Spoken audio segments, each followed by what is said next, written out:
मैं आपका स्वागत करता हूं विद्या गुरुकुल के इस प्लेटफॉर्म पर। और आज हम करने वाले हैं अपनी प्रश्नावली 4.2 के छठे क्वेश्चन को। तो इसमें क्या है देखना, इसमें बोला है कि एक कुटीर उद्योग है। कुटीर उद्योग वो होते हैं जो छोटे उद्योग या छोटे काम करते हैं, यानी घर के बंदे या कुछ छोटे 4-5 बंदे मिलके काम कर, उसे कुटीर उद्योग कहते हैं अपने। तो ये क्या है, वो कुछ बर्तन बना रहे हैं, यानी आसपास के कुछ लोग जमा हुए वो फैक्ट्री खोली या घर में ही बर्तन बना रहे हैं। ठीक है, ये बोल रहा है कि प्रत्येक नग की निर्माण लागत उस दिन के निर्माण किए बर्तनों की संख्या के 2 गुने से 3 अधिक है। यानी जितने भी बर्तन बन रहे हैं, ये बोल रहा है एक एक बर्तन बनाने की जो कीमत है ना, ठीक है, तो ये बोला नग एक, यहाँ पे लिखता हूँ छोटा क्वेश्चन, एक नग बनाने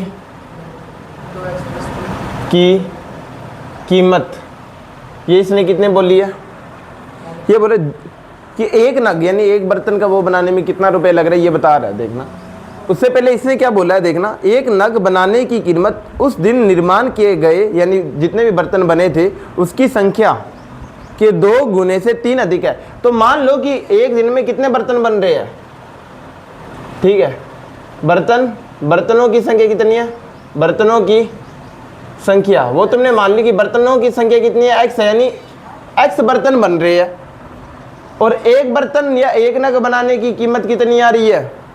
तो ये बोल रहा है ये जितने भी बर्तन बने हैं ना, बर्तन कितने बने x, उसके 2 गुने से 3 ज़्यादा, 2 गुने से 3 ज़्यादा इतनी है। ये बात समझ आ गई। ये बोल रहा है x बर्तन बन रहे हैं और एक बर्तन बनाने की कीमत कितनी है, जितने भी बर्तन बने हैं x बर्तन बने हैं उसकी 2 गुने से 3 ज़्यादा। तो मैंने इसका 2 गुना किया और 3 ज़्यादा कर दिया। ज़्यादा करना मतलब जोड़ करना, 3 प्लस करना, इतनी बात समझ आ गई। तो अब ये क्या बोल रहा है आगे, यदि उस दिन की कुल निर्माण लागत 90 रुपये थी तो निर्मित बर्तनों की संख्या और प्रत्येक नग की लागत ज्ञात कीजिए। यानी मुझे ये बताना है ये x है कितना और एक नग बनाने में कितने रुपए लग रहे हैं, ये बताओ। ठीक है, और ये बोल रहा है एक दिन में जितने भी बर्तन बने उनकी कुल कीमत कितनी है, 90। तो ये बताओ, देखो बर्तन टोटल बने कितने हैं, x बने हैं, बर्तन कितने बने हैं, x बने हैं, और एक बर्तन को बनाने की कीमत कितनी है, 2x + 3 है। एक मान लो तुम्हारे पास एक पेंसिल की तुम्हें कीमत पता है 5 रुपये है, तो मैं बोलूँ तुमने 5 पेंसिल बनाई है तो कितने रुपए लग गए होंगे तुम्हारे पेंसिल बनाने में, यानी 5 को 5 से गुना करोगे 25 रुपये लग गए होंगे ना। वैसे ही एक तुमने देख लिया कि बर्तन बनाने की कीमत इतने बर्तन बने हैं और एक बर्तन बनाने की कीमत इतनी है, तो तुम्हें सारे बर्तन बनाने की कीमत पता लग जाएगी, जितने भी बर्तन बने उनकी कीमत पता लग जाएगी। और इसने बोला वो है कितनी, 90 रुपये। कितनी है, 90 रुपये। तो यही सबसे मेन काम था। अब तो इक्वेशन है, देखो x का गुना इससे करो, x का गुना जब इससे करोगे तो क्या आ जाएगा, 2x²। जब x का गुना 3 से करोगे तो क्या आ जाएगा, 3x बराबर में क्या है, 90 है। ठीक है, अब ये 90 यहाँ पे अकेला बैठा है, ठीक है, मायूस, इसे यहाँ पे ले आते हैं अपने।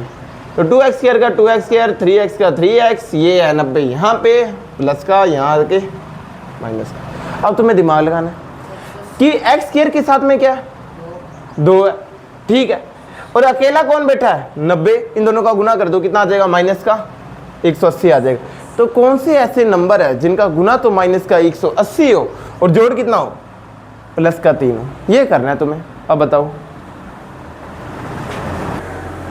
तो ऐसे कौन से नंबर है, तो दिमाग लगाओगे तो तुम्हें पता लगेगा ऐसे कौन से नंबर है, 12 और 15 है।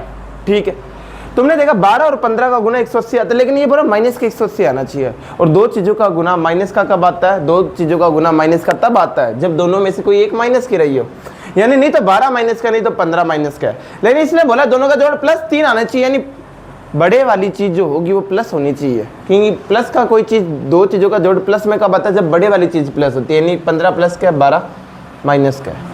तो 2x² का 2x², अब मैं प्लस वालों को एक साइड लिख लूँगा क्योंकि मुझे अच्छा लगता है ऐसे, ठीक है। 15 का 15, माइनस का 12,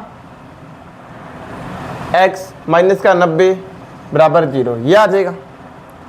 अब यहाँ पे कुछ कॉमन है क्या, तुम बोलोगे यहाँ पे सिर्फ x कॉमन है, क्या कॉमन है? x, तो तुम x बार निकालोगे, क्या बच जाएगा? यहाँ पे बचेगा 2 और एक x बच जाएगा, एक बार निकाला तो एक बच रहा, देखना। और यहाँ पे बचेगा 15। मैंने देखा यहाँ पे जो 2x था उसके साथ 2 था और वो भी प्लस का, लेकिन यहाँ पे माइनस और वो भी 12, यानी मुझे माइनस का 6 बार निकालना पड़ेगा ताकि ये 2 बन जाए प्लस का। बस सेम की सेम लिख दोगे ये चीज़। 2x प्लस 15 बराबर 0। ये बात समझ आए? क्या बोल रहा हूँ वापस से समझना। मैंने यहाँ देखा x था, उसके साथ 2 गुना था, वो भी प्लस का, तो मुझे एक बात समझ आई कि x हमेशा x के साथ जो रही चीज़ रहे वो प्लस की रही, तो मुझे यहाँ पे प्लस का बनाना था, यानी माइनस बार निकालना पड़ेगा। दूसरी बात, x के साथ 2 रहना चाहिए था, लेकिन यहाँ तो 12 था, तो मैं जानता हूँ 6 गुना 2 कितना होता है? 12, यानी मैं 6 बार निकाल लेता हूँ, वो भी माइनस का, तो मेरा क्वेश्चन सोल्व हो जाएगा। अब यहाँ पे देखो, यहाँ पे भी 2x प्लस 15 है, यहाँ पे भी 2x प्लस 15 है, दोनों को बाहर निकाल लो और क्या है, ठीक है। यहाँ पे बचेगा x और यहाँ पे बचेगा 6 बराबर में 0। अब दो चीज़ों का गुना 0 कब आता है? जब दोनों में से कोई एक क्या रही हो? 0 रही हो, ठीक है। यानी नहीं तो ये चीज़ 0 है या ये वाली चीज़ 0 है, दोनों में से कोई एक 0 है। अगर ये चीज़ 0 होती तो देखो ये प्लस का 15 है, वहाँ जाके माइनस का, ये 2 यहाँ पे गुना में है, वहाँ जाके भाग में, तो क्या आ जाता? माइनस का 15 अपॉन में 2 और ये तुम्हारा हो जाता, ठीक है। यहाँ पे -6 है, वहाँ जाके ये तो प्लस।